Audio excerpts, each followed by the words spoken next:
Сегодня в Молдове нередко наблюдается многочисленное нарушение трудового законодательства, наиболее значительными из которых являются неоплачиваемая переработка, нелегальная система оплаты труда, различные формы дискриминации. Что думают трудящиеся о защите своих прав, выяснялось на улицах Камрата. В государстве защищаются права трудящихся? Нет. А почему вы так думаете? Посмотрите на наши низкие зарплаты и пенсии. Нет возможности. Не работает налоговая система нормально, не работает система трудовой защиты трудящихся. Защищаются в государстве права трудящихся? Я думаю, нет. Права граждан защищаются?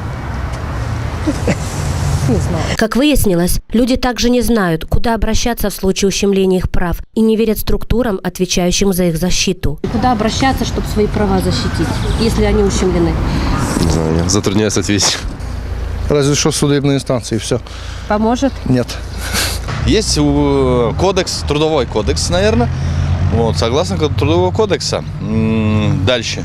Того, чтобы люди знали, необходимо, чтобы вот сегодня должны быть разработаны инструкции на всех должностных лиц и ознакомлены под роспись, и каждый должен получить инструкции на руки. Директор Камратского центра по правам человека Светлана Миронова так объяснила причину того, что люди не только не знают о своих правах, но и боятся их защищать. Дело в том, что, можно сказать, на сегодняшний день система юридической помощи, может быть, она еще недостаточно развита. Почему? Потому что система правового просвещения, она должна работать, начиная с школьной скамьи. Фактически будущие работники уже должны знать основы трудового права, основы гражданского права, для того, чтобы не попадать потом в каверзные ситуации.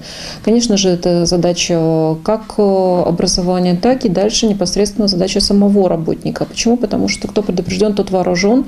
И на сегодняшний день достаточно актуально все-таки сначала быть проинформированным полностью и только потом приступать к какому-то делу.